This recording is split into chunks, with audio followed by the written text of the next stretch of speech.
meu povo do Lesson Team 7 Day! E aí, meu povo do Lesson Team 7 Day, tudo bem, meu povo? Tudo bem, meu povo? Meu povo, é o seguinte, lição número 9, tá acabando aí o trimestre, graças a Deus, também tá acabando o ano de 2019, né? Lição do... Pra quem que fala aí? Qual é o título, Daniel? Triste fim.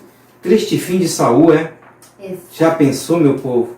Fez tanta coisa, plantou e agora ia colher as consequências das nossas decisões. Meus irmãos, dizem que as nossas decisões definem o nosso caráter e definem o nosso destino. Vamos tirar algumas lições dessa lição maravilhosa. Número 9. 9. E aí, Daniela? Então Davi rasgou suas vestes, e os homens que estavam com ele fizeram o mesmo. E se lamentaram, chorando e jejuando até o fim da tarde, por Saul e por seu filho Jonatas, pelo exército do Senhor e pelo povo de Israel, porque muitos haviam sido mortos à espada. Tu já pensou, meu irmão? Mas vamos voltar um pouquinho no tempo para entender o que foi que aconteceu. Lembra que Davi, pela sua falta de fé,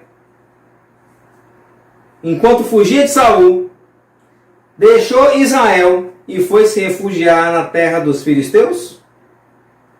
Não confiou no poder de Deus, podia ter continuado nas montanhas, podia estar ali sob a proteção de Deus e esperar o tempo correr e as providências, mas não. Foi se juntar ao rei, né, dos filisteus. E aí o que aconteceu? Chegou um tempo que esse rei decidiu ir enfrentar Israel. E agora, o que é que Davi ia fazer? Se Davi fosse, o povo de Israel jamais perdoaria Davi, ia chamá-lo de quê? Traidor. Que covarde. Ia dizer que ele deu fim ao rei de Israel. Tu já pensou um ungido fazer isso? Então agora Davi estava numa... Era como se ele quisesse logo que ele morresse para ele poder... E isso a gente sabe que não era o desejo de Davi. Então, meus irmãos, às vezes, por nossas escolhas, por nossa falta de fé, a gente se coloca num lugar que fica difícil depois para você sair. Você mesmo arruma uma arapuca para você. É como se você mesmo estivesse fazendo uma cilada para você mesmo. E agora, meus irmãos, diz que, olha, é tanta misericórdia de Deus. Deus é o Deus da segunda chance. Deus colocou anjos ali no meio dos príncipes, dos governadores, dos filisteus. E eles ali influenciados por esses anjos, os anjos de Deus, meus irmãos. Diz que eles chegaram com o rei e disse assim, ó, ei, tu lembra que Davi, que Saul matou milhares e Davi matou 10 milhares? Vai que a gente leva esse homem para a guerra, ele se volta contra nós e mata todo mundo. Não é bom a gente levar um inimigo no nosso exército. E ficou aquela dissensão, aquela confusão, e o rei chegou e mandou chamar Davi. Davi? E Davi já não sabia o que fazer. Porque ele não sabia, porque ele não, jamais, no coração dele, ele jamais trairia o povo de Deus. E Deus sabia dessa intenção no seu coração. Meus irmãos, Deus sabe o que passa no teu coração. Então confessa a Deus os teus pecados. Chegue a Ele, conte o que está acontecendo contigo. Qual é o teu problema? É passar no Enem? É um problema financeiro? É um problema de saúde? É um problema familiar? Converse com Deus. A oração de Davi foi ouvida. O rei pediu para ele não ir à batalha. E meus irmãos, Davi agora tirou um peso da consciência. Lembra que Deus disse, vinde a mim, os cansados sobrecarregados, eu vos aliviarei? Agora Deus tirou esse fardo dele. Mas que quando ele voltou para casa, meus irmãos, os amalequitas, nesse meio tempo que ele estava lá, os filisteus, que também tinham se tornado inimigos de Davi, porque Davi já tinha lutado contra eles, entrou no vilarejo de Davi, tocou fogo em tudo, levou as esposas, levou os filhos de todos os 600 soldados que andavam com ele, sua família, foi todo mundo preso e levado, escravo. Meus irmãos, quando eles chegaram lá, que eles viram tudo acabado, tudo destruído, diz que foi tanto choro, foi tanta dor, tanta tristeza, que foi a cena mais horrível que eles viram. Tu já pensou você chegar em casa e não encontrar nada, meus irmãos? Tudo queimado, tudo destruído. Meus irmãos, Davi tinha perdido tudo. Ele tinha perdido Israel, que não morava mais lá, tinha fugido de Saul. Agora perdeu o vilarejo que ele tinha. Ele perdeu a sua família, todos os bens que ele tinha adquirido. E o que é pior, os seus soldados, muitos deles pensaram em apedrejar Davi até a morte. Porque disseram, isso tudo aconteceu, Davi, porque você veio se esconder aqui.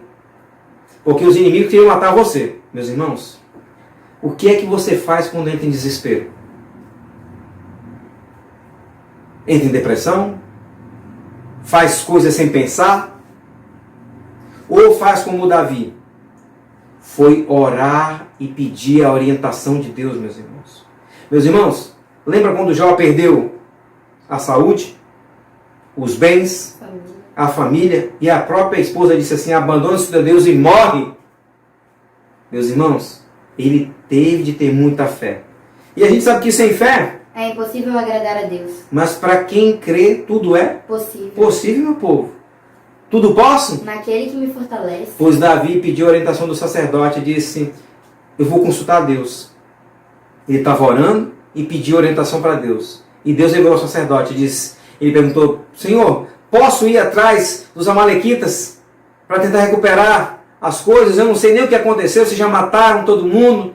O que fizeram? E Deus falou assim, corre, que você vai alcançá-los e eu vou te dar a vitória. Amém? Amém. Deus é o Deus da segunda chance, meu povo. Olha como Deus é um Deus misericordioso, como a gente pode crer nesse Deus. Meus irmãos, que os 600 soldados corriam numa velocidade, numa gana, numa vontade de reaver os seus... de justiça, de reaver os seus parentes, seus amigos, suas esposas, seus filhos, recuperar seus bens. Que diz que desses 600, 200 se cansaram e ficaram guardando as bagagens. Porque não aguentavam mais, estavam fatigados. Mas naqueles outros, a vontade de reaver os seus bens, sua família era maior. E Deus estava com eles.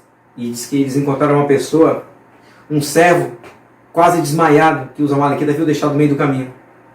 E Davi parou para alimentar esse servo. Olha como é bom você ter misericórdia dos outros. E esse servo se recuperou e disse, olha, os amalequitas estão logo ali, vou levar no esconderijo. Tu já pensou que bênção? Quando a gente faz bem aos outros, o bem volta para nós. E quando eles chegaram lá, os amalequitas estavam contando vitória, todos embriagados, contando a vitória antes do tempo. E aí Davi não pensou, já atacou, meus irmãos. Ele e os 400 soldados dizimaram, recuperaram suas esposas, suas famílias, seus bens, e fora o bem dos amalequitas. Tu já pensou como Deus é misericordioso? Como Deus, você pode confiar nesse Deus? Como nosso Deus é o Deus dos impossíveis, meu povo. Confie nele e o mais ele fará. A Bíblia, o Salmo diz assim, ó, entrega o teu caminho ao Senhor. Confia nele e o mais ele fará. Tu já pensou? Agora Davi recupera e além do que ele já tinha. Quando ele voltou para casa, ele deu, além do que ele recebeu, ele passou para outros povos que estavam com ele. Quer dizer, além de ter sido uma pessoa altruísta, uma pessoa agradecida a Deus, ainda ajudou outras pessoas. Faça o bem e você receberá o bem. Né? Olha o que você está plantando, que é o que você vai colher. Então faça bem. Deus disse assim, ó, ser uma bênção para onde você for. Mas na hora que ele chega, diz que chega um jovem amalequita que participou da luta, porque os filisteus ganharam a luta e mataram Saul. E seus filhos, Jonatas e todos os seus filhos. Meus irmãos, esse jovem amalequita chega lá com uma mentira. Meus irmãos, a gente sabe que mentira tem um mandamento só para isso. É não levantar falso testemunho, não mentirás. E nós sabemos quem é o pai da mentira? Satanás. O diabo foi mentiroso desde o princípio e nunca se firmou na verdade, porque quando fala mentira, fala do que ele é próprio. Porque é mentiroso e pai da mentira. Não tem mentirinha branca, mentirinha não sei o quê. Mentira é mentira, meu povo. E diz que os mentirosos serão jogados no lago de fogo e enxofre, com o diabo e seus anjos. Não mintam, meu povo. Fale somente a verdade, porque a Bíblia diz, conhecereis a verdade? E a verdade vos libertará. Pois esse amalequita chegou lá com os braceletes de Saul e sua coroa. E disse assim, e aí, Davi, eu vou te contar uma coisa. Os filisteus ganharam a luta. E eu mesmo, matei Saul. Meus irmãos, aquilo foi uma pedrada em Davi. Davi agora se sentiu mal, não sabia como se segurava em pé. Porque ele chegou e disse que matou Saul, Jonas estava morto, e todo o exército de Israel. Tu já pensou, meu povo? Ele pensou que Davi ia ficar feliz porque se livrou de um inimigo. Ele pensou que ia ter uma recompensa. Mas eu te digo uma coisa, mentira tem pernas curtas. Mentira tem pouca duração, meu povo. E o que vale, o que vai sempre prevalecer é a verdade. Sabe por quê? Porque Deus é verdade. Jesus disse: eu sou o caminho, A verdade é a vida. meu povo.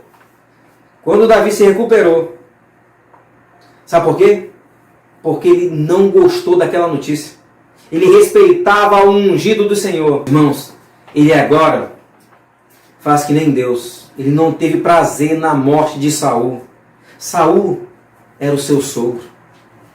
Jonatas era o seu cunhado. Era uma família. Ele preferia esperar o tempo passar e continuar fugido. Ele não queria a morte. Ele respeitava Saul como ungido do Senhor, assim como os adolescentes devem respeitar os seus pais, os mais velhos, os pastores, os anciões da igreja, os anciãos. Nós temos que respeitar, meu povo, as autoridades eclesiásticas. E sabe, Deus não tem prazer na morte do ímpio. Apenas Saul colheu o que ele plantou. Mandou matar os profetas, se afastou de Deus, procurou uma bruxa, se envolveu com feitiçaria e idolatria. Contou em Davi.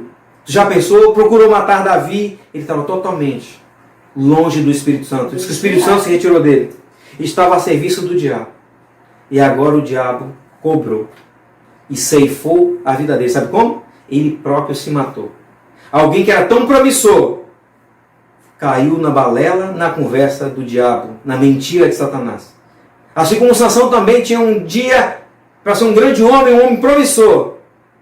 Caiu no estado inimigo, foi preso pelos inimigos, pelos mesmos filisteus, e pagou com a própria vida para matar os filisteus.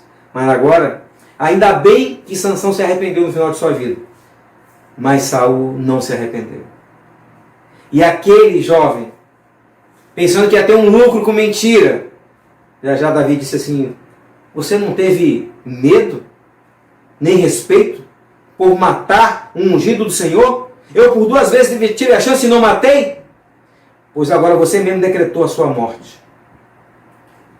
E Davi mandou matar. Meus irmãos, Deus não tem prazer na morte do ímpio, mas sem que ele se converta e se arrependa dos seus pecados. Deus não quer que nenhum de nós morramos. Ele quer a nossa salvação, tanto que ele deu o seu Filho unigênito para todo nele crer, não pereça, mas tenha A vida eterna. que nós possamos aprender, meu povo, não mentir. Confiar em Deus na hora do desespero, dos problemas. E que a gente também não se meta em problema. Leia aí, Daniela. Em sua bondade e misericórdia, Deus sempre tem uma saída. Mas procure não se meter em problemas gratuitamente. Escolha confiar 100% nele. Deus é a única saída para os teus problemas. Nós possamos confiar no Deus dos impossíveis. Não minta.